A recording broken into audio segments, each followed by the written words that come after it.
जय हिंद। मैं संजय सिंह आप सभी को संजय ऑनलाइन स्टडी जोन पर स्वागत करता हूँ। यह भारतीय संविधान के मौर्य साम्राज्य से संबंधित चैप्टर लाया हूँ। ये भी चैप्टर काफ़ी महत्वपूर्ण होता है। हर एग्जाम में इससे एक न एक प्रश्न पूछे ही जाते हैं मौर्य साम्राज्य से। तो चलिए प्राचीन भारतीय इतिहास का ये अगली अध्याय है, इसे कवर करते हैं। और इससे पीछे भी 7 वीडियो अपलोड किया हुआ है प्राचीन भारतीय इतिहास का, जो प्लेलिस्ट में ऐड है, आप जाके उसे भी देख सकते हैं। तो चलिए इस चैप्टर में जो महत्वपूर्ण प्रश्न है उसे देखते हैं। उससे पहले एक छोटा सा नोट्स, प्रांत एवं उसकी राजधानी को देख लेते हैं। उत्तरापथ जो था उसकी राजधानी तक्षशिला थी। अवंती रथ की राजधानी उज्जैनी, कलिंग की राजधानी तोसली, दक्षिणापंथ की राजधानी स्वर्णगिरी, प्राच्य या पूर्वी प्रदेश की राजधानी पाटलिपुत्र। उत्तरापथ तक्षशिला, दक्षिणापथ स्वर्णगिरी, अवंतीरठ उज्जैनी, कलिंग तोसली और प्राच्य या पूर्वी प्रदेश पाटलिपुत्र। चलिए फर्स्ट प्रश्न नंबर फर्स्ट में कहा जा रहा है प्रथम भारतीय साम्राज्य स्थापित किया गया था। तो प्रथम भारतीय साम्राज्य किसके द्वारा स्थापित किया गया था? कौन वो राजा था जो प्रथम भारतीय साम्राज्य को स्थापित किया था? तो क्या है? ए में है कनिष्क के द्वारा, बी में है हर्ष द्वारा, सी में है चंद्रगुप्त मौर्य द्वारा और डी में है समुद्रगुप्त द्वारा। तो ऑप्शन नंबर सी मेरा सही आंसर है, चंद्रगुप्त मौर्य द्वारा। चंद्रगुप्त मौर्य ही ऐसे प्रथम शासक हुए, प्रथम महान शासक हुए और भारत को प्रथम ऐतिहासिक सम्राट था। ऐसा सम्राट, पहला सम्राट था जिसने बृहत्तर रूप से भारत पर अपना शासन किया, बहुत बड़े आकार में भारत पर अपना शासन स्थापित किया, जिसका विस्तार ब्रिटिश साम्राज्य से भी बड़ा था। अंग्रेजों ने जो हमारे सम्राट, हमारे भारत पर वो कब्जा किए हुए थे, उससे भी बड़ा था चंद्रगुप्त मौर्य का। और उसके साम्राज्य की सीमा ईरान से मिलती थी, चंद्रगुप्त मौर्य के साम्राज्य की सीमा। और उन्होंने भारत को सर्वप्रथम राजनीतिक रूप से एकबद्ध किया था। कौन थे? चंद्रगुप्त मौर्य थे। तो ऑप्शन नंबर सी मेरा सही आंसर होगा। नेक्स्ट प्रश्न पे चलते हैं, प्रश्न नंबर 2 की ओर। निम्नलिखित में से कौन सा सबसे पुराना राजवंश है? सबसे पुराना राजवंश है इन चार में से, गुप्त है, मौर्य है, वर्धन है, कुषाण है। तो ऑप्शन नंबर बी मौर्य वंश है सबसे पुराना राजवंश, 323 ईसा पूर्व से 184 ईसा पूर्व तक रहा है मौर्य वंश। नेक्स्ट प्रश्न पे चलते हैं, प्रश्न नंबर थर्ड की ओर। थर्ड में कहा जा रहा है जिसके ग्रंथ में चंद्रगुप्त मौर्य का विशिष्ट रूप से वर्णन हुआ है। किसके ग्रंथ में चंद्रगुप्त मौर्य का विशिष्ट रूप से वर्णन हुआ है? तो ऑप्शन नंबर सी मेरा सही आंसर होगा। विशाख दत्त के ग्रंथ में चंद्रगुप्त को विशिष्ट रूप से वर्णन हुआ है। विशाख दत्त के लेखक कौन है? मुद्रा राक्षस चंद्रगुप्त मौर्य के विषय में विस्तृत जानकारी देता है। और नंदराज का पुत्र बताया गया है विशाख दत्त के लिखा हुआ। मुद्रा राक्षस ने लिखा है जो विशाख दत्त को, उसमें बताया है नंदराज का पुत्र था चंद्रगुप्त मौर्य। और चंद्रगुप्त मौर्य को विशाख मुद्रा राक्षस ने वृषल बताया है या कुलहीन भी कहा गया है विशाख दत्त में। तो ऑप्शन नंबर सी मेरा सही आंसर है। नेक्स्ट प्रश्न में चलते हैं, प्रश्न नंबर 4 में। 4 में कहा जा रहा है यूनानी लेखक जस्टिन द्वारा इसे सेंड्रोकोटस कहा गया था। यूनानी लेखक जो जस्टिन थे, किसे उन्होंने सेंड्रोकोटस कहा था? तो ऑप्शन नंबर ए मेरा सही आंसर होगा। चंद्रगुप्त मौर्य को सेंड्रोकोटस कहा था यूनानी लेखक जस्टिन ने। यूनानी लेखक जस्टिन ने सेंड्रोकोटस चंद्रगुप्त मौर्य को कहा था। उन्होंने विलियम जोन्स पहले वैज्ञानिक थे, पहले विद्वान थे जिन्होंने सेंड्रोकोटस की पहचान मौर्य शासक चंद्रगुप्त मौर्य के रूप में किया। ठीक है, एरियन तथा प्लूटार्क ने चंद्रगुप्त मौर्य को एंड्रोकोटस के रूप में वर्णित किया, जबकि जस्टिन ने सेंड्रोकोटस और सिकंदर महान की भेंट का उल्लेख किया है। जस्टिन ने ऐसा किया है। तो यानी लेकिन जस्टिन चंद्रगुप्त मौर्य को सेंड्रोकोटस रूप में कहा था, लेकिन पहली बार सेंड्रोकोटस किसने कहा था? विलियम जोन्स ने। ऑप्शन नंबर ए मेरा सही आंसर है। नेक्स्ट प्रश्न में चलते हैं, प्रश्न नंबर 5 की ओर। 5 की ओर में कहा जा रहा है सेंड्रोकोटस की से चंद्रगुप्त मौर्य की पहचान किसने की थी? जस्ट अभी हमने बताया सेंड्रोकोटस की पहचान किसने किया था? तो विलियम जोन्स ने किया था। 6 में निम्न में से किसने सेंड्रोकोटस, चंद्रगुप्त मौर्य और सिकंदर महान की भेंट का उल्लेख किया है? अभी हमने बताया, तो वो किसने किया था? ऑप्शन नंबर बी मेरा सही आंसर होगा। जस्टिन ने कहा था कि सेंड्रोकोटस और चंद्रगुप्त मौर्य और सिकंदर महान का भेंट कहा है जस्टिन ने। नेक्स्ट प्रश्न में चलते हैं, प्रश्न नंबर 7। कौटिल्य प्रधानमंत्री थे। कौटिल्य कहाँ के प्रधानमंत्री, किसके प्रधानमंत्री थे? विक्रमादित्य के, अशोक के, चंद्रगुप्त मौर्य के या राजा जनक के? तो option number C, Chandragupta Maurya के प्रधान सेनापति थे, प्रधानमंत्री थे। कौटिल्य को विष्णुगुप्त या चाणक्य के नाम से भी जाना जाता है। ऑप्शन नंबर सी मतलब सही आंसर है। नेक्स्ट प्रश्न में चलते हैं, प्रश्न नंबर 8 की ओर। 8 में कहा जा रहा है, चाणक्य अपने बचपन में किस नाम से जाने जाते थे? चाणक्य अपने बचपन में विष्णुगुप्त के नाम से जाने जाते थे। ऑप्शन नंबर डी मेरा सही आंसर होगा, सी मेरा सही आंसर होगा, विष्णुगुप्त के नाम से जाने जाते थे। नेक्स्ट प्रश्न में चलते हैं, प्रश्न नंबर 9 में। 9 में कहा जा रहा है, चाणक्य का अन्य नाम था। चाणक्य का अन्य नाम क्या था? तो विष्णुगुप्त था। ऑप्शन नंबर बी मेरा सही आंसर होगा। नेक्स्ट प्रश्न, प्रश्न नंबर 10 की ओर। 10 में कहा जा रहा है, कौटिल्य का अर्थशास्त्र है एक। कौटिल्य का अर्थशास्त्र क्या है? चंद्रगुप्त मौर्य के संबंध में नाटक, आत्मकथा, चंद्रगुप्त मौर्य का इतिहास या शासन के सिद्धांतों की पुस्तक? तो ऑप्शन नंबर डी मेरा सही आंसर होगा, शासन के सिद्धांतों की पुस्तक है चंद्रगुप्त मौर्य कौटिल्य का जो अर्थशास्त्र शासन की सिद्धांतों की पुस्तक है। और इसमें राजा के सप्तांग सिद्धांत दिए हैं। कौटिल्य के अर्थशास्त्र में राजा के सप्तांग सिद्धांत दिए। कौन कौन सिद्धांत है? राजा, अमात्य, जनपद, दुर्ग, कोष, दंड एवं मित्र की व्याख्या मिलती है। ठीक है। नेक्स्ट प्रश्न में चलते हैं, प्रश्न नंबर 11 की ओर। 11 में कहा जा रहा है, निम्नलिखित में से किस में से राज्य के सप्तांग सिद्धांत के अनुसार राज्य का 7वां अंक कौन सा था? सप्तांग सिद्धांत के अनुसार राज्य का 7वां अंक, अभी जस्ट हमने बताया। सप्तांग सिद्धांत में कौन कौन था? पहला राजा था, फिर अमात्य, फिर जनपद, दुर्ग, कोष, दंड एवं 7वां था मित्र। तो ऑप्शन नंबर सी मेरा सही आंसर होगा, मित्र। 7वां क्या था? मित्र था। नेक्स्ट प्रश्न में चलते हैं, प्रश्न नंबर 12 की ओर। 12 में कहा जा रहा है, प्रश्न नंबर 12 में, कौटिल्य के अर्थशास्त्र में किस पहलू पर प्रकाश डाला गया है? कौटिल्य के अर्थशास्त्र में किस पहलू पर? आर्थिक जीवन पर, राजनीतिक नीति पर, धार्मिक जीवन पर, सामाजिक जीवन पर? तो ऑप्शन नंबर बी मेरा सही आंसर होगा, राजनीतिक जीवन पर। ऑप्शन नंबर बी मेरा सही आंसर है। नेक्स्ट प्रश्न में चलते हैं, प्रश्न नंबर 13 की ओर। 13 में कहा जा रहा है, निम्नलिखित में से किसकी तुलना मैकियावेली की प्रिंस से की जा सकती है? किसकी तुलना मैकियावेली के प्रिंस से की जा सकती है? कालिदास का, माल अग्निमित्र को, बी में कौटिल्य का अर्थशास्त्र को? तो ऑप्शन नंबर बी, कौटिल्य के अर्थशास्त्र को मैकियावेली की प्रिंस से की जा सकती है। मैकियावेली की जो पुस्तक लिखा हुआ है प्रिंस, उनकी पुस्तक की तुलना कौटिल्य के अर्थशास्त्र की जा सकती है। तो ऑप्शन नंबर डी मेरा सही आंसर होगा। नेक्स्ट प्रश्न में चलते हैं, प्रश्न नंबर 14 की ओर। किसके शासनकाल में डीमेकस भारत आया था? जिसे डीमेकस या डाइमेकस भी कहा जाता है। तो किसके शासनकाल में डाइमेकस भारत आया था? तो स्ट्रैबो के अनुसार सीरिया के राजा एंटियोकस ने डाइमेकस नामक अपना एक राजदूत भेजा था। और वो शासक कौन थे? ऑप्शन नंबर बी, बिंदुसार के राज दरबार में भेजा था। किसने?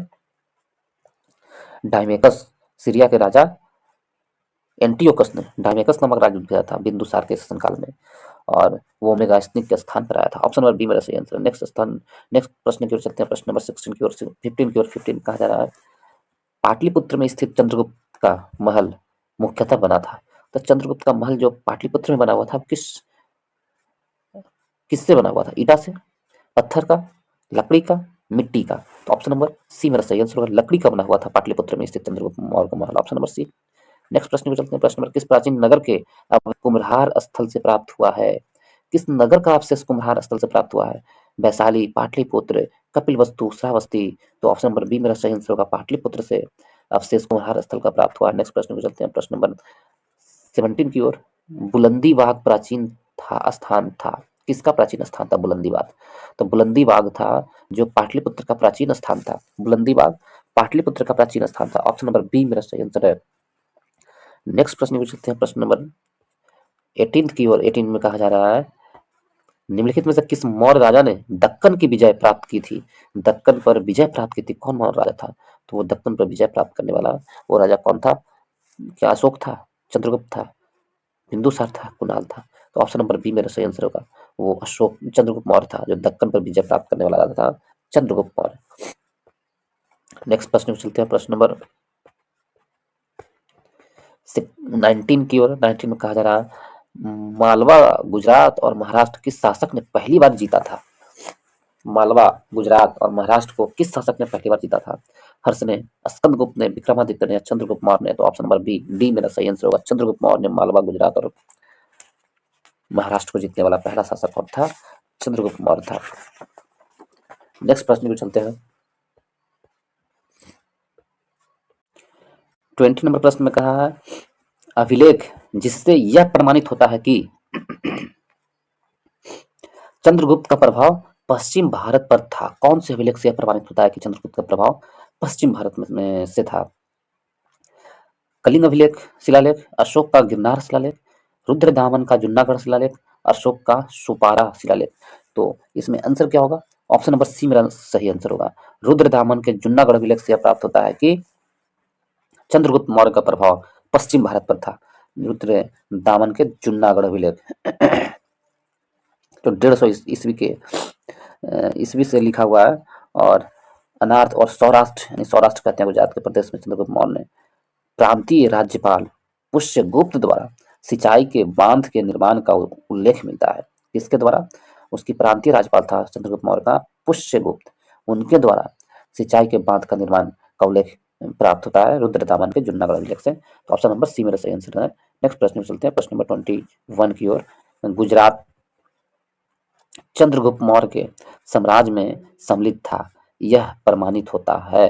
गुजरात चंद्रगुप्त मौर्य के साम्राज्य में सम्मिलित था, यह प्रमाणित होता है किससे? तो ऑप्शन नंबर बी, रुद्रदामन के जुन्नागढ़ शिलालेख से। जस्ट अभी हमने बताया इसका। ऑप्शन नंबर बी मेरा सही आंसर है। नेक्स्ट प्रश्न में चलते हैं 22 की ओर। सेल्यूकस, जिनको अलेक्जेंडर द्वारा सिंध एवं अफगानिस्तान का प्रशासक नियुक्त किया गया था, को किस भारतीय राजा ने हराया था? सेल्यूकस को किस भारतीय राजा ने हराया था? सेल्यूकस को हराने वाला कौन था? चंद्रगुप्त मौर्य था, अशोक था, बिंदुसार था या समुद्रगुप्त था? तो ऑप्शन नंबर डी मेरा सही आंसर होगा। चंद्रगुप्त मौर्य थे, जो अलेक्जेंडर द्वारा सिंध एवं अफगानिस्तान का प्रशासन नियुक्त किया गया था सेल्यूकस को, उसे चंद्रगुप्त मौर्य ने हराया था और उसकी पुत्री से विवाह भी किए थे। उसके बाद 23 नंबर प्रश्न की ओर चलते हैं। चंद्रगुप्त मौर्य ने सेल्यूकस को किस वर्ष में पराजित किया था? तो चंद्रगुप्त मौर्य ने सेल्यूकस को किस वर्ष पराजित किया था? तो ऑप्शन नंबर सी मेरा सही आंसर होगा। 305 ईसा पूर्व में पराजित किया था। नेक्स्ट प्रश्न में चलते हैं, प्रश्न नंबर 24 नंबर प्रश्न में कहा जा दिया गया चित्र मानचित्र संबंधित है। इस कहने का मतलब, इस चित्र में जो विस्तार दिया हुआ है, इतना विस्तार तक कौन से जो राजा था उनका विस्तार यहाँ से यहाँ तक था। एक गौर कीजिएगा, इसमें श्रीलंका तक विस्तार नहीं हुआ था उस राजा का। और ये क्षेत्र कौन सा है? ये क्षेत्र आंध्र प्रदेश, वो छत्तीसगढ़ का क्षेत्र, इधर भी नहीं है। तो यहाँ तक उसका विस्तार नहीं था। वो कौन सा राजा था तो हमसे पूछ रहा है, कौन से राजा का ये था? कनिष्क से मृत्यु के समय, समुद्रगुप्त से उनके दक्षिण भारत का अभियान के उपरांत, अशोक से उसके शासनकाल के अंतिम समय। तो ऑप्शन नंबर सी मेरा सही आंसर होगा। अशोक के जो उनके शासनकाल का अंतिम समय था, उसका विस्तार इस चित्र में दिया हुआ है। तो ऑप्शन नंबर सी मेरा सही आंसर है। नेक्स्ट प्रश्न पे चलते हैं, प्रश्न नंबर 25 की ओर। 25 नंबर प्रश्न में कहा जा रहा है, किसने सहिष्णुता, उदारता और करुणा के त्रिविध आधार पर राजधर्म की स्थापना की थी? तो किसने किया था त्रिविध के आधार पर राजधर्म की स्थापना? कौन कौन त्रिविध था? सहिष्णुता, उदारता और करुणा। तो ऑप्शन नंबर ए मेरा सही आंसर होगा। अशोक ने त्रिविधि राजधर्म पर राजधर्म की स्थापना की थी। और उसके बाद ये अकबर ने भी इसी धर्म का पालन किया था। तो ऑप्शन नंबर ए मेरा सही आंसर है। नेक्स्ट प्रश्न में चलते हैं, प्रश्न नंबर 26 की ओर। 26 में निम्नलिखित से कौन सा क्षेत्र अशोक के साम्राज्य में सम्मिलित नहीं था? कौन अशोक के साम्राज्य में सम्मिलित नहीं था? अभी जस्ट हमने वो फिगर देखा है, तो उसमें अफगानिस्तान सम्मिलित था, बिहार सम्मिलित था और कलिंग सम्मिलित था, लेकिन कौन सम्मिलित नहीं था? श्रीलंका सम्मिलित नहीं था। अशोक के साम्राज्य में श्रीलंका सम्मिलित नहीं था। ऑप्शन नंबर सी मेरा सही आंसर है। नेक्स्ट प्रश्न में चलते हैं, प्रश्न नंबर 27 में अशोक के निम्नलिखित अभिलेखों में से किसमें दक्षिण भारतीय राजाओं का उल्लेख हुआ है? दक्षिण भारतीय राजाओं का उल्लेख मिला है अशोक के कौन से अभिलेख में? दक्षिण भारतीय राजाओं का अभिलेख मिला है। तो चार ऑप्शन है इसमें से। पहला है तृतीय मुख्य शिलालेख, द्वितीय मुख्य शिलालेख, नौवां मुख्य शिलालेख, प्रथम मुख्य शिलालेख। तो ऑप्शन नंबर बी मेरा सही आंसर होगा। द्वितीय मुख्य शिलालेख से यह प्राप्त होता है। अशोक के अभिलेखों को 3 वर्गों में विभाजित किया गया। पहला है स्तंभ लेख, पहला है शिलालेख, दूसरा है स्तंभ लेख और तीसरा है गुहा लेख। अशोक के द्वितीय बृहद शिलालेख में चोल पांड्य, सतीपुत्र, केरलपुत्र आदि दक्षिण भारतीय राज्यों का उल्लेख मिलता है। किससे? द्वितीय बृहद शिलालेख से। तो ऑप्शन नंबर बी मेरा सही आंसर होगा। नेक्स्ट प्रश्न में चलते हैं 828 की ओर। भारत का प्रथम अस्पताल और औषधि बाग निर्माण करवाया था। किसने करवाया था प्रथम अस्पताल एवं औषधि बाग? अशोक ने, चंद्रगुप्त मौर्य ने, भगवान महावीर ने या धन्वंतरि ने? तो ऑप्शन नंबर ए मेरा सही आंसर होगा।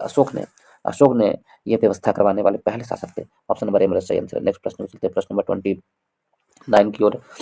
अशोक ने बौद्ध होते हुए भी हिंदू धर्म में आस्था नहीं छोड़ा। इसका प्रमाण कहाँ से मिलता है? तो इसका प्रमाण ये ऑप्शन नंबर सी से मिलता है कि देव नाम प्रिय की उपाधि धारण की थी।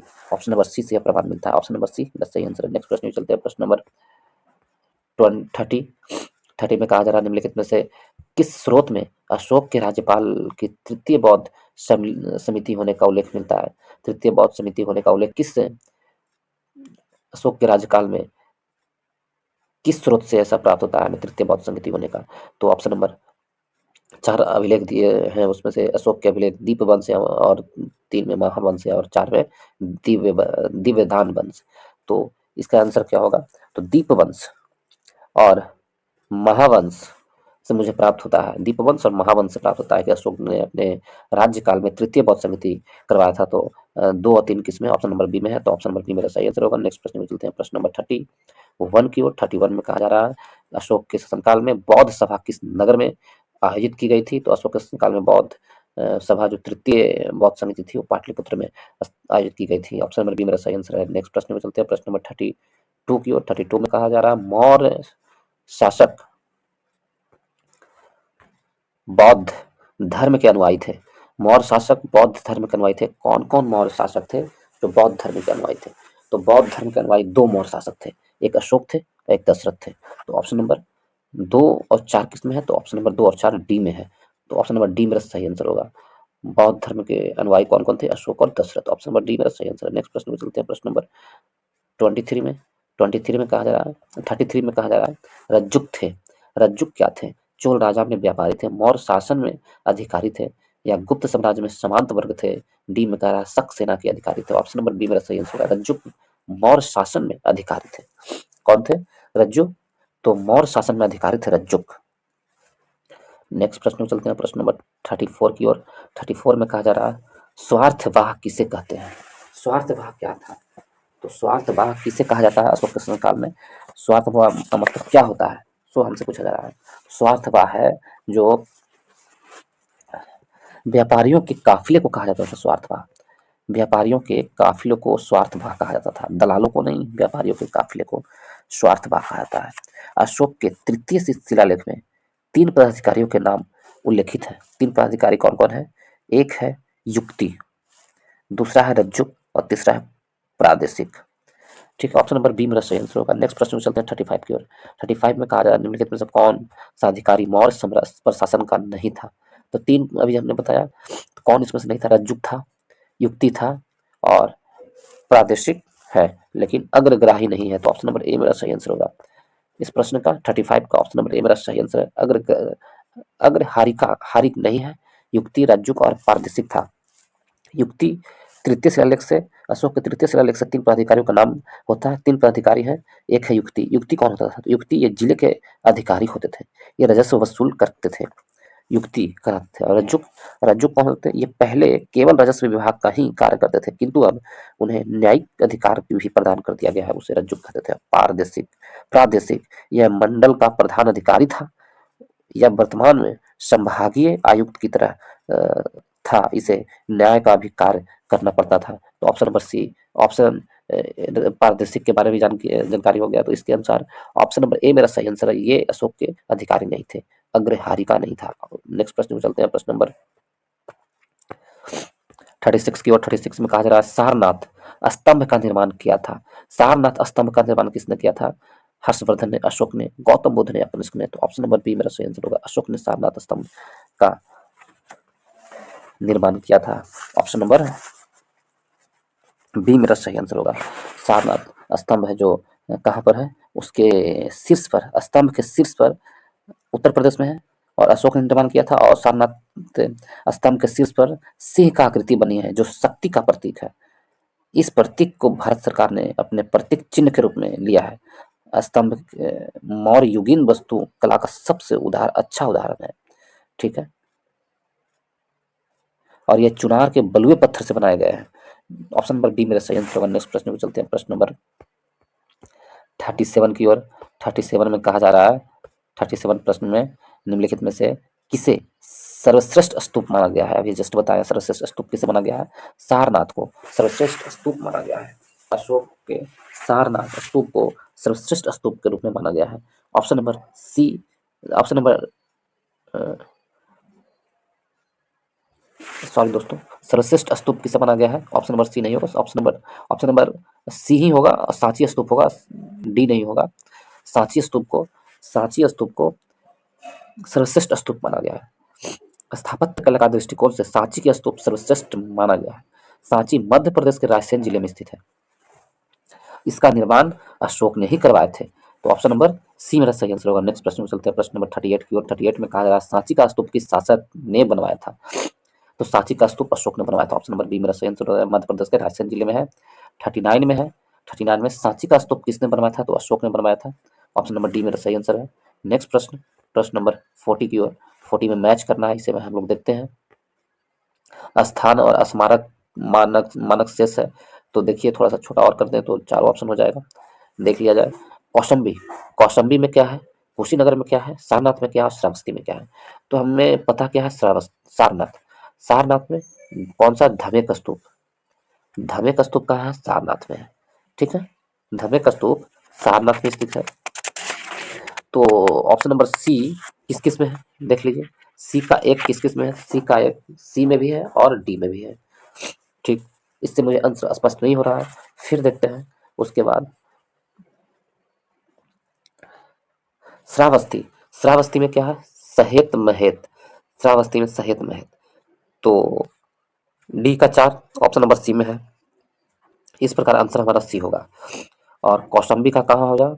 घोषिताराम मठ कौशाम्बी का, और कुशीनगर का राणा मर स्तूप कुशीनगर का। तो ऑप्शन नंबर सी मेरा सही आंसर है। नेक्स्ट प्रश्न में चलते हैं, प्रश्न नंबर 41 की ओर। 41 में कहा जा रहा है तीर्थ यात्रा के समय सम्राट अशोक निम्नलिखित कथनों पर स्थानों पर गए, उन्होंने किस मार्ग का अनुगमन किया था? पहले कहाँ गए, उसके बाद कहाँ गए, उसके बाद कहाँ गए, सो हमसे पूछा जा रहा है। तो तीर्थ यात्रा पर सबसे पहले अशोक ने गया गए थे, बोध गया।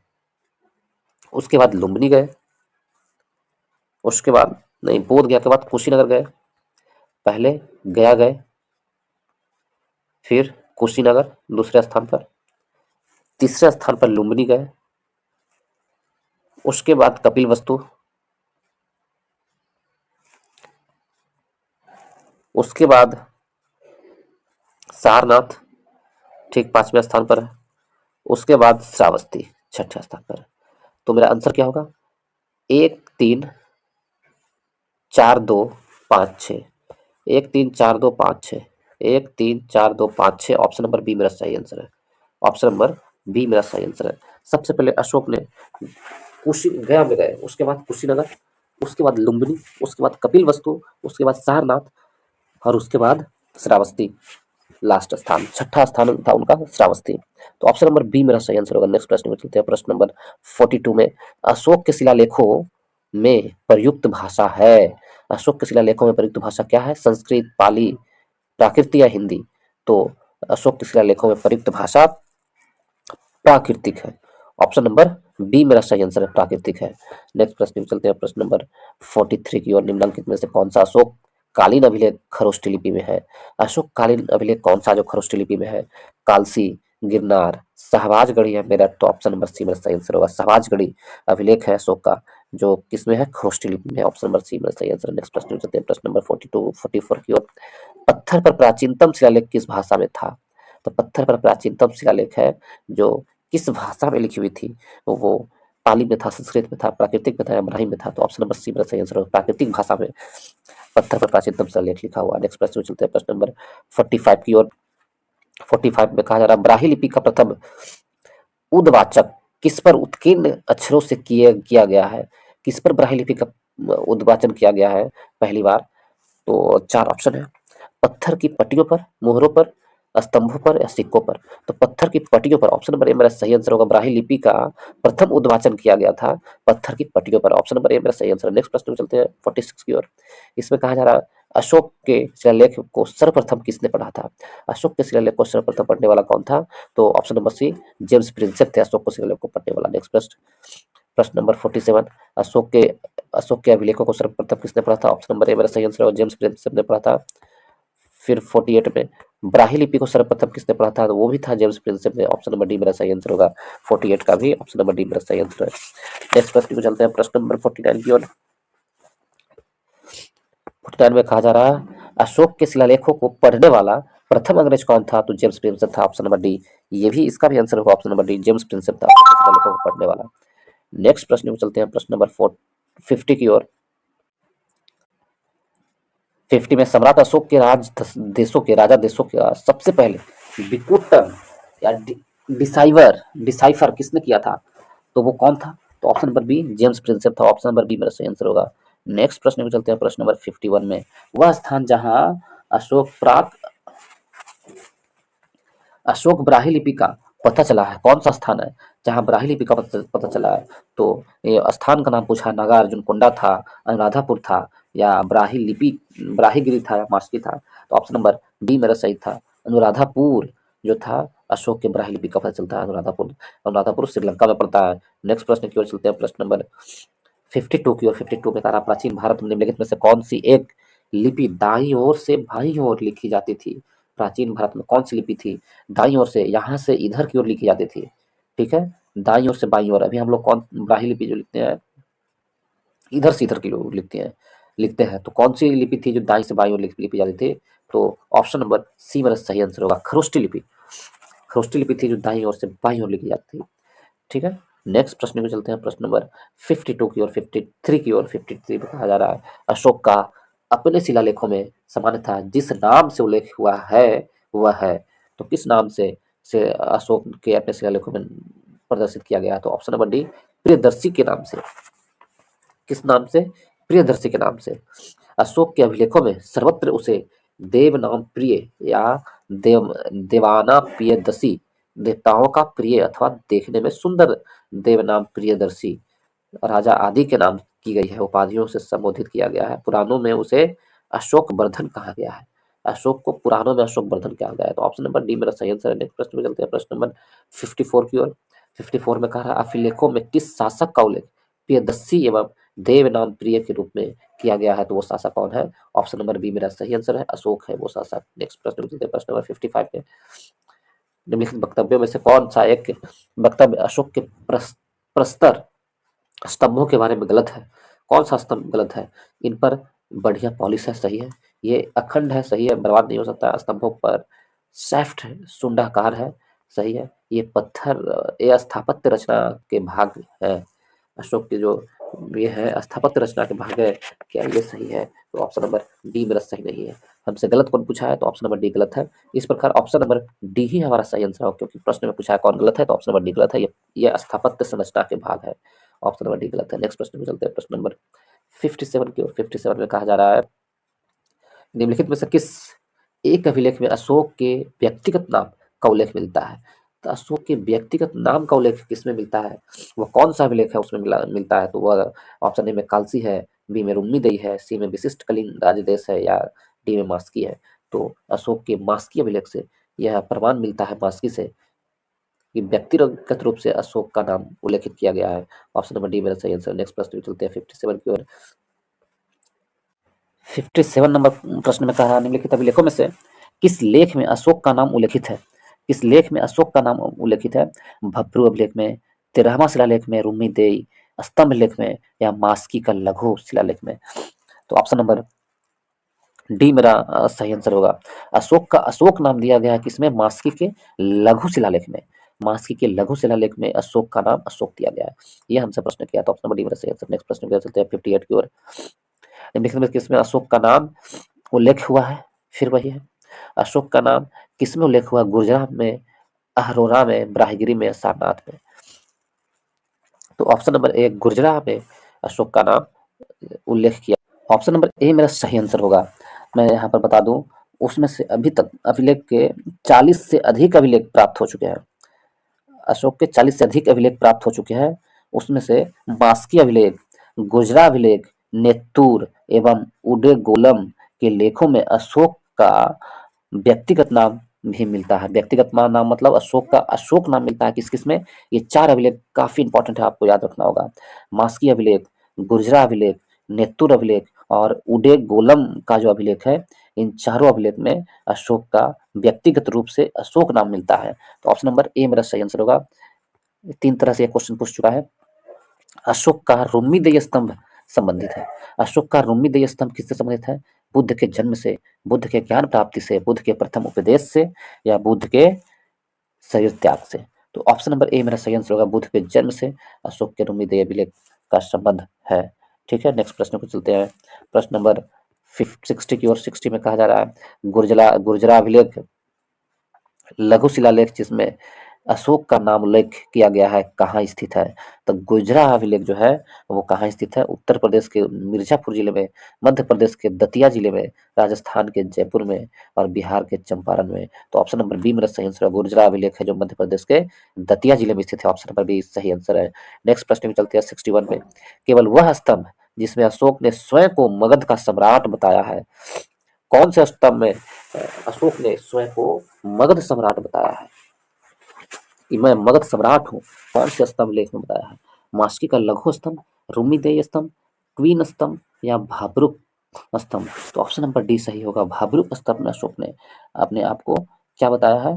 तो अपने आप को भाब्रुक स्तंभ में अशोक ने मगध सम्राट बताया है।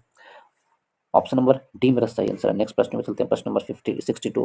कालसी प्रसिद्ध है। कालसी किस लिए प्रसिद्ध है? बौद्ध चैत्यों हेतु, फारसी सिक्कों के कारण, अशोक के शिलालेख के कारण या गुप्त कालीन मंदिरों के कारण? कालसी है जो उत्तराखंड के देहरादून में पड़ता है और यह अशोक के कालसी है जो अशोक के शिलालेखों के कारण उल्लेखित है। ऑप्शन नंबर सी सही आंसर है। नेक्स्ट प्रश्न में चलते हैं 63 की ओर। 63 में कह रहा है उत्तराखंड में सम्राट अशोक के शिलालेखों की एक प्रति कहाँ मिली थी? तो कहाँ मिली थी? उत्तराखंड में अशोक के शिलालेखों की एक प्रति कहाँ मिली थी? अभी जस्ट हमने बताया है। इसका आंसर क्या होगा? ऑप्शन नंबर डी होगा, कालसी में मिली थी। कहाँ? उत्तराखंड के कालसी में। ऑप्शन नंबर डी मेरा सही आंसर है। नेक्स्ट प्रश्न में चलते हैं। प्रश्न नंबर 64 की ओर।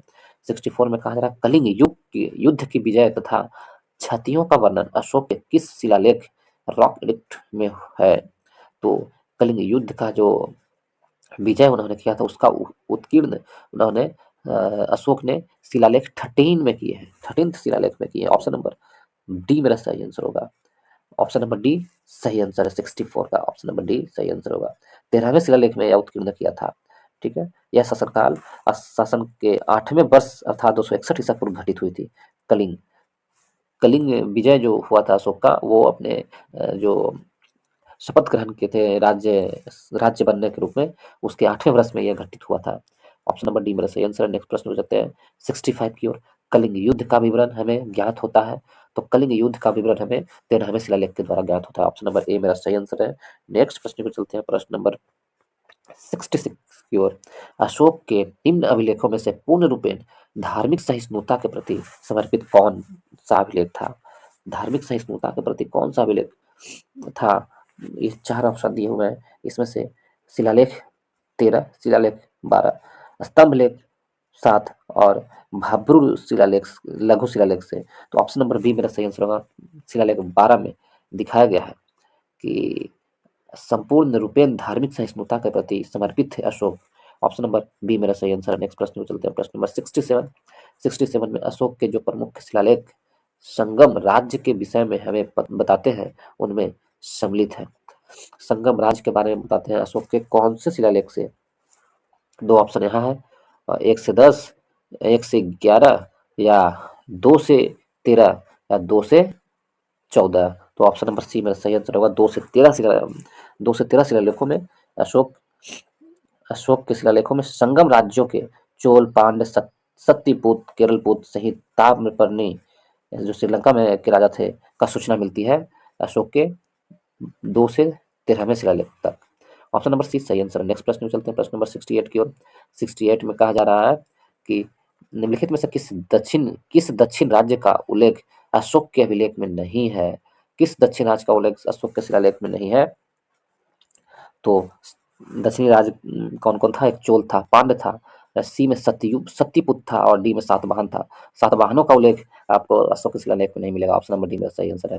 नेक्स्ट प्रश्न में चलते हैं, प्रश्न नंबर 69 की ओर। 69 में निम्न में से अशोक के किस अभिलेखों में पारंपरिक अवसरों पर पशु बलि पर रोक लगाई गई है? ऐसा लगता है कि यह पाबंदी पशु के वध पर थी। कौन से अशोक के शिलालेख में यह लगाई गई थी? शिलालेख फर्स्ट, स्तंभ अभिलेख 5, शिलालेख अभिलेख 9 और शिला अभिलेख 11। तो ऑप्शन नंबर बी मेरा सही आंसर होगा। शिलालेख 5 के द्वारा यह किया गया था, स्तंभ अभिलेख 5 के द्वारा। ऑप्शन नंबर बी सही आंसर है। नेक्स्ट प्रश्न में चलते हैं, प्रश्न नंबर 17 की ओर। प्रश्न नंबर 70 में क्या है? 70 में है टॉलमी फिलाडेल्फस जिसके साथ अशोक के राज्य संबंध थे, कहाँ का शासक था? टॉलमी फिलाडेल्फस अशोक के राज्य संबंध थे, वो कहाँ के शासक था टॉलमी फिलाडेल्फस? ये प्रश्न पूछ रहा है।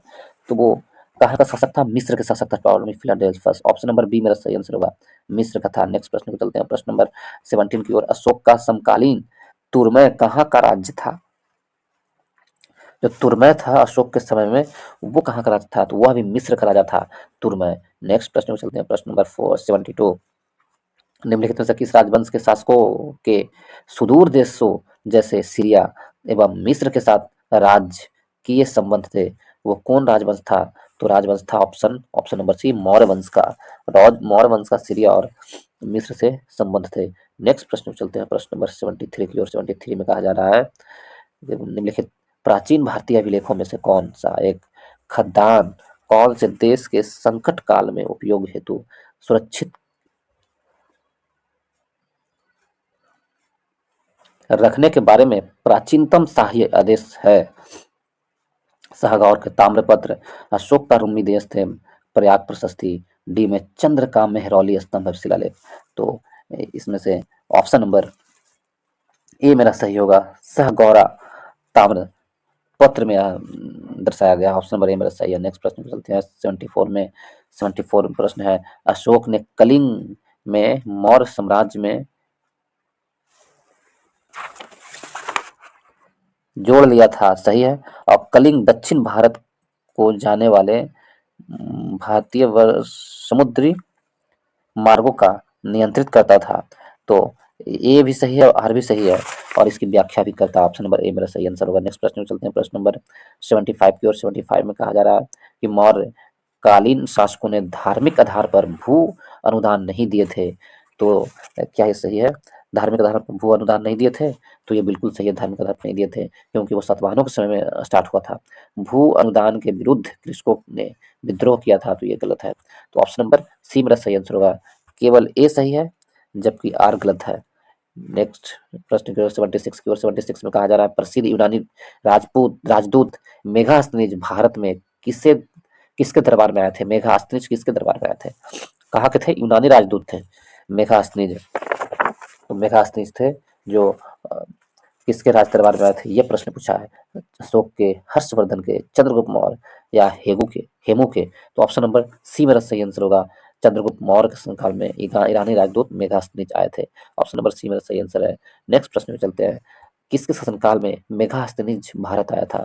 तो वो है चंद्रगुप्त मौर्य के शासनकाल में भारत आया था मेगास्थनीज। नेक्स्ट प्रश्न में चलते हैं, प्रश्न नंबर 78। मेगास्थनीज ने भारतीय समाज को कितने श्रेणियों में विभाजित किया था? मेगास्थनीज ने भारतीय समाज को 5 श्रेणियों में विभाजित किया था। कितने? 5 श्रेणियों में। वो 5 श्रेणी कौन कौन थे? मेगास्थनीज ने 5 नहीं 7 श्रेणियों में। ऑप्शन नंबर डी मेरा सही आंसर होगा। 7 श्रेणियों में, सॉरी 5 श्रेणी नहीं 7 श्रेणियों में विभाजित किया था मेगास्थनीज ने, 7 श्रेणियों में। ऑप्शन नंबर डी 7 श्रेणियों में। कौन कौन थे? एक दार्शनिक, कृषक, पशुपालक, कारीगर, योद्धा, निरीक्षक एवं मंत्री। ये 7 श्रेणियों में विभाजित किया था मेगास्थनीज ने भारतीय समाज को। और मेगास्थनीज ने दास प्रथा का प्रचलित होने का उल्लेख नहीं मिलता है। मेगास्थनीज की पुस्तक इंडिका से दास प्रथा का प्रचलित नहीं मिलता है भारतीय समाज में। ऑप्शन नंबर डी मेरा सही आंसर है। नेक्स्ट प्रश्न में चलते हैं, में किस स्रोत में उल्लेखित है कि प्राचीन भारत में दास्तां नहीं थी? किस स्रोत में यह उल्लेखित है? तो ऑप्शन नंबर सी, मेगास्थनीज के इंडिका में उल्लेखित है कि प्राचीन भारत में दास्तां नहीं थी। नेक्स्ट प्रश्न को देखते हैं, प्रश्न नंबर 80 की ओर। मौर्य समाज का विभाजन 7 वर्गों में विशेष तौर पर उल्लेखित है। तो मौर्य समाज का विभाजन तो हुआ था 7 वर्गों में, कौन सा विशेष तौर पर कहाँ उल्लेखित है? तो उसका उल्लेख मिलता है कहाँ? कौटिल्य के अर्थशास्त्र में, जो 7 वर्गों में विभाजित था भारतीय समाज।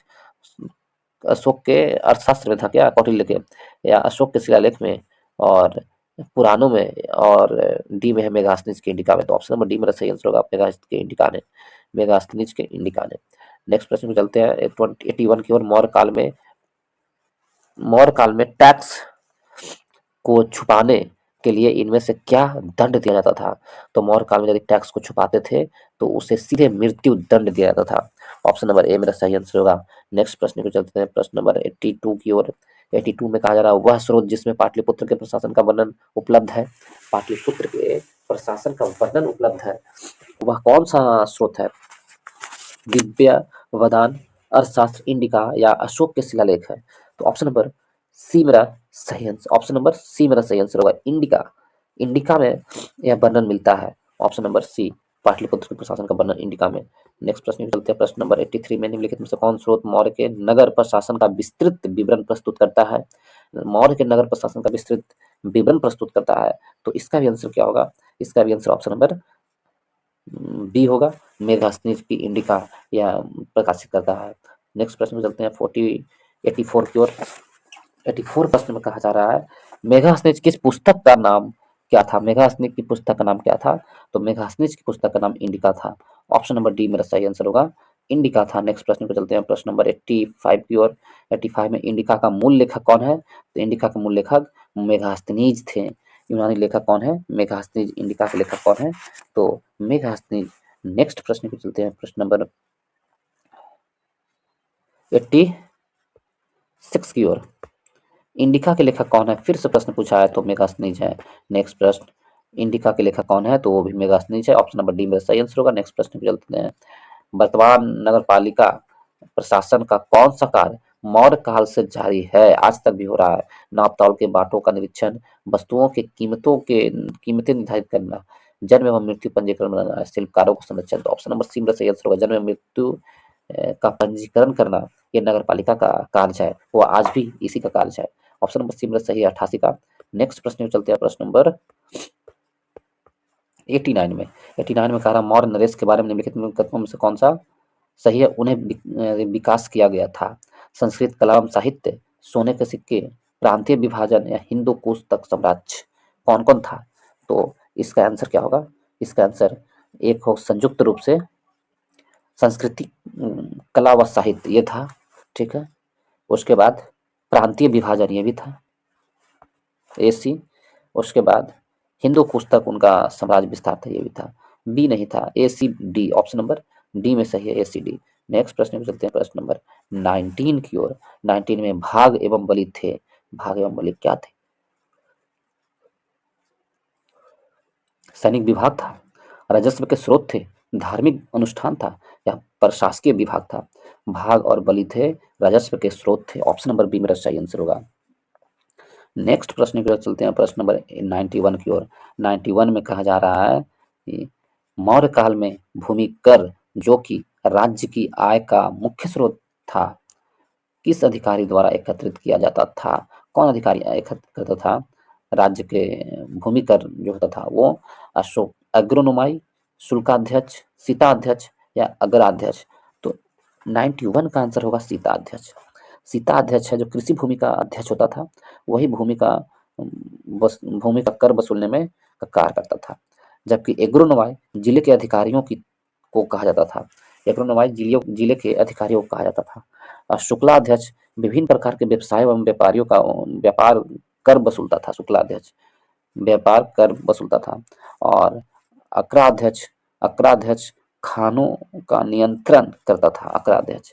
ठीक है, तो इस प्रकार ऑप्शन नंबर सी मेरा सही आंसर है। नेक्स्ट प्रश्न में चलते हैं, प्रश्न नंबर 92 में। मौर्य काल में सीता से तात्पर्य क्या है?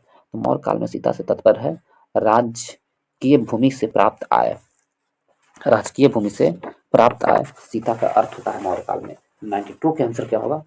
सी होगा 92 का आंसर। नेक्स्ट प्रश्न पूछते हैं, प्रश्न नंबर 93 की ओर। 93 में कह रहा है मौर्य परिषदों में निम्नलिखित में से कौन राजस्व इकट्ठा करने से संबंधित था?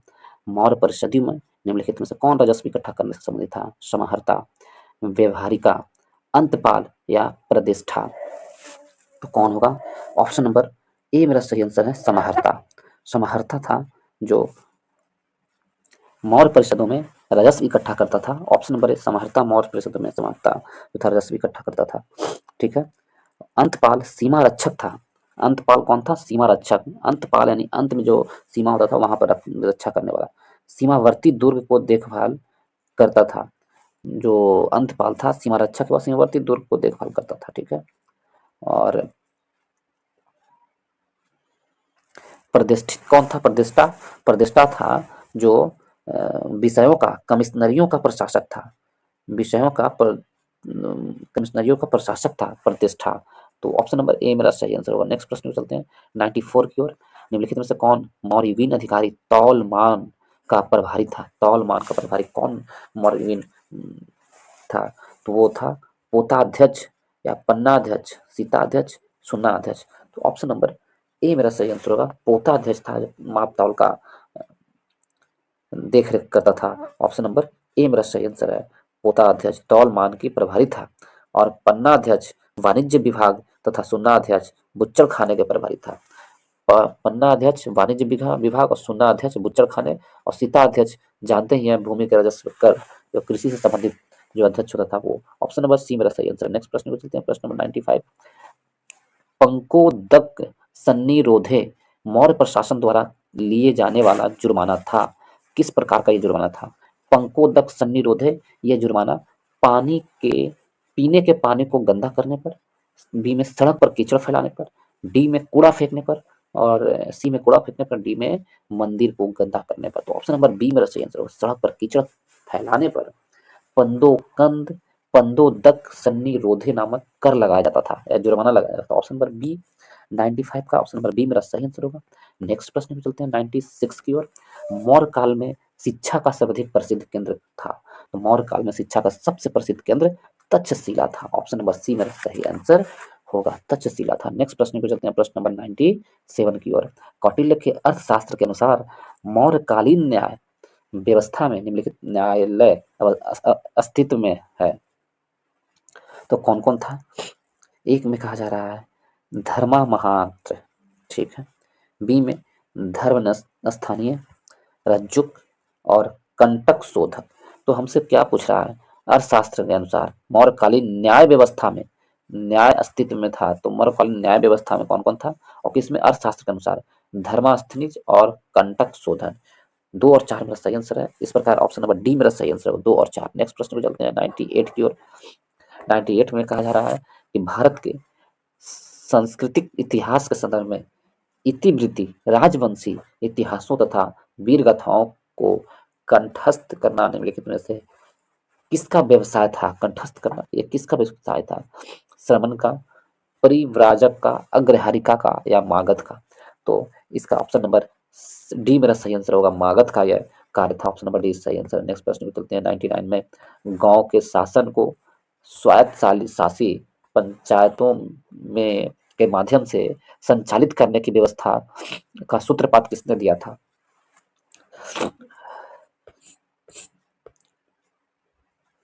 गांव के शासन को स्वायत्त शासी पंचायतों के माध्यम से संचालित करने की व्यवस्था का सूत्रपात किसने दिया था?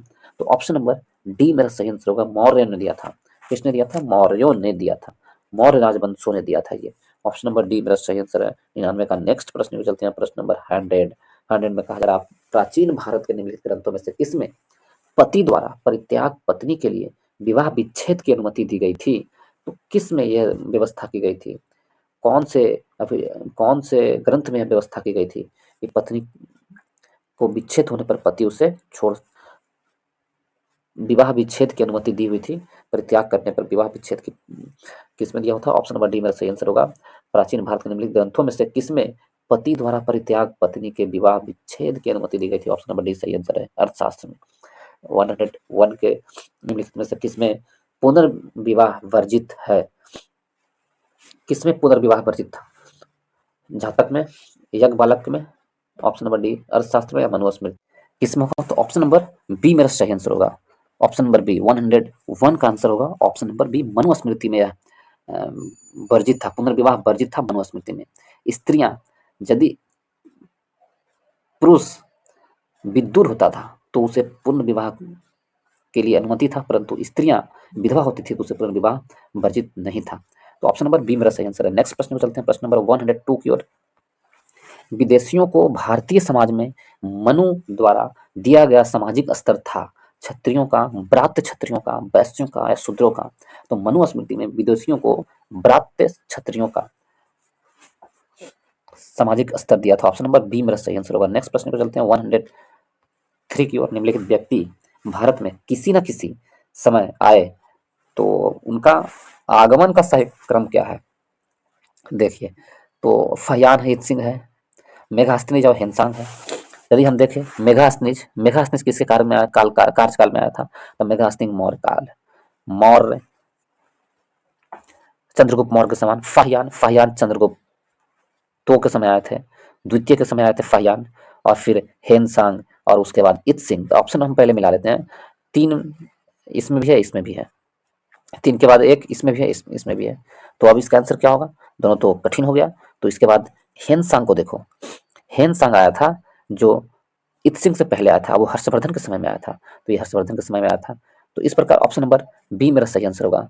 3-1-4-2 ऑप्शन नंबर बी सही आंसर है। नेक्स्ट प्रश्न में चलते हैं, प्रश्न नंबर 104 की ओर। 104 में मिलान करना है सूची 1 सूची 2 में। चंद्रगुप्त, बिंदुसार, अशोक और चाणक्य। चंद्रगुप्त कौन था? तो चंद्रगुप्त का नाम एंड्रोकोटस, सेंड्रोकोटस के नाम से प्रसिद्ध था। ठीक है।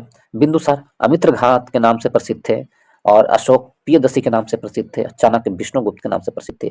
तो इस प्रकार ऑप्शन कौन सा होगा हम लोग चेक कर लेते हैं। 2-3-1-4 मिला लीजिए। 2-3-1-4 किसमें है? 2-3-1-4 ऑप्शन नंबर सी मेरा सही आंसर होगा। ऑप्शन नंबर सी मेरा सही आंसर है। 104 का answer option number C. Next प्रश्न में चलते हैं, प्रश्न नंबर 105। अंतिम मौर्य साम्राज्य था, कौन था अंतिम मौर्य सम्राट? तो अंतिम मौर्य सम्राट कौन थे?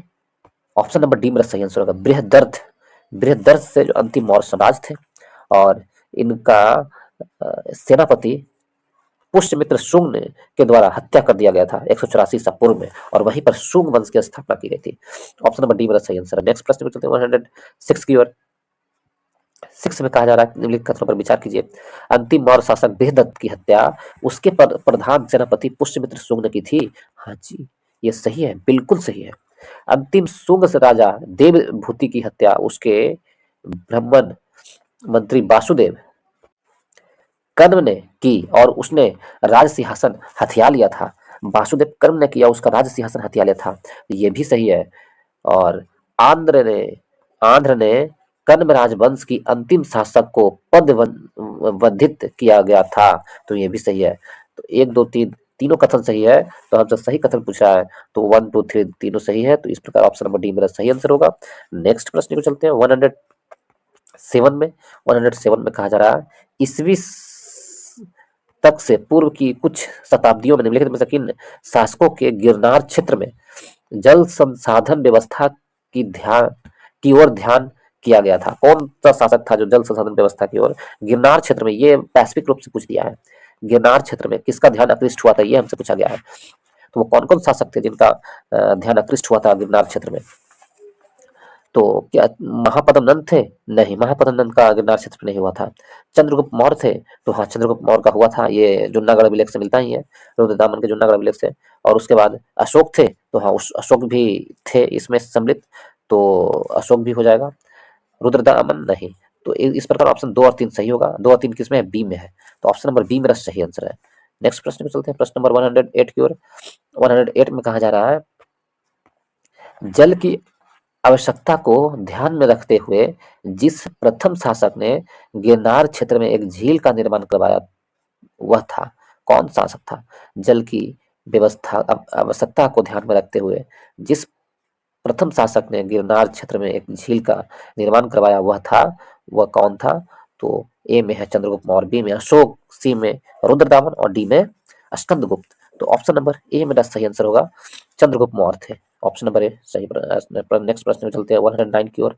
निम्नलिखित में से किस अभिलेख में चंद्रगुप्त मौर्य और अशोक दोनों का उल्लेख किया गया है? चंद्रगुप्त मौर्य और अशोक दोनों का उल्लेख किया गया कौन से अभिलेख में? तो गौतम पुत्र सतकर्णी के नासिक प्रशस्ति, महाक्षत्रप रुद्रदामन का जूनागढ़ अभिलेख। तो ऑप्शन नंबर बी ही मेरा सही होगा, महाक्षत्रप रुद्रदामन के जूनागढ़ अभिलेख में चंद्रगुप्त और अशोक दोनों का उल्लेख मिलता है। ऑप्शन नंबर सी मेरा सही आंसर है। नेक्स्ट प्रश्न को चलते हैं 110 की ओर। 110 में कह रहा है निम्नलिखित अभिलेखों में से किस में अशोक का अभिलेख भी पाया गया है? किसमें अशोक का अभिलेख भी पाया गया है? तो चार ऑप्शन है इसमें से। महाक्षत्रप रुद्रदामन के जूनागढ़ अभिलेख में अशोक का अभिलेख भी पाया गया। ऑप्शन नंबर ए मेरा सही आंसर है। नेक्स्ट प्रश्न में चलते हैं 111 की ओर। बराबर पहाड़ी की गुफाओं में के विषय में निम्नलिखित में से कौन सा एक सही नहीं है? बराबर पहाड़ी पर कुल चार गुफाएं थे, ये तो बिल्कुल सही है। हमसे पूछा जा रहा कौन सही नहीं है। 3 गुफाओं की दीवार पर अशोक के अभिलेख उत्कीर्ण है, ये भी सही है। ये अभिलेख इन गुफाओं को आजीविकों को समर्पित होने का उल्लेख देता है, ये भी सही है।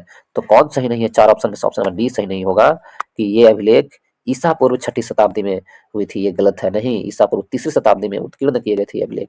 तो ऑप्शन नंबर डी मेरा गलत है। इस प्रकार ऑप्शन नंबर डी मेरा सही आंसर होगा। गलत कौन है? तो ऑप्शन नंबर डी गलत है, इसलिए ऑप्शन नंबर डी मेरा सही आंसर। नेक्स्ट प्रश्न पे चलते हैं 112 की ओर। इस वीडियो का लास्ट प्रश्न होगा दोस्तों। यदि आपको इस वीडियो से कुछ भी सीखने के लिए मिला हो, अच्छा लगता हो पढ़ने में, समझ में आया हो, पढ़ने में मजा आ रहा हो, तो इस वीडियो को लाइक करें, वीडियो को दोस्तों ग्रुप में शेयर करें और सब्सक्राइब करना नहीं भूलें। तो चलिए अंतिम प्रश्न देखते हैं। निम्नलिखित में से कौन सा युग में सही सुमेलित है? Lothal, ancient dockyard. बिल्कुल, लोथल में प्राचीन डॉकयार्ड था, प्राचीन बंदरगाह था, ये तो सही है ही। युग में सही सुमेलित है, तो ये सही है। Sarnath, first sermon of Buddha. सही बात है, सारनाथ में फर्स्ट सरमन ऑफ बुद्ध, उपदेश देने वाले सारनाथ ही वो स्थान था जहां महात्मा बुद्ध ने पहली बार अपना उपदेश दिए थे। राजगीर, राजगीर में लायन कैपिटल ऑफ अशोक, ये गलत है। राजगीर में लायन कैपिटल ऑफ अशोक, ये रॉन्ग है। जबकि लायन कैपिटल ऑफ अशोक कहाँ होता? सारनाथ। सारनाथ में लायन कैपिटल ऑफ अशोक होता। तो ऑप्शन नंबर थर्ड मेरा गलत है, हमसे सही सुमिलित करने के लिए कह रहा है। और फोर में Nalanda, great city of Buddha learning, तो ये भी सही है। तो सही कौन कौन है? 1, 2 और 4 सही है। कथन दिए हुए थे, इनमें से कौन सा कुट प्रयोग में होगा सही? 1, 2 और 4 किस में है? ऑप्शन नंबर सी में है। तो इस प्रकार ऑप्शन नंबर सी मेरा सही आंसर होगा, 1, 2 और 4 सही है। इसके साथ ही इस वीडियो को समाप्त करता हूँ। यदि आप लोग को इससे कुछ सीखने को मिला हो तो वीडियो को लाइक करें, शेयर करें और दोस्तों के ग्रुप में शेयर करें और सब्सक्राइब करना ना भूलें। तो चलिए इसके साथ ही इस वीडियो को समाप्त करता हूँ। तब तक के पढ़ाई में व्यस्त रहिएगा और इस वीडियो को देखने के लिए बहुत बहुत धन्यवाद।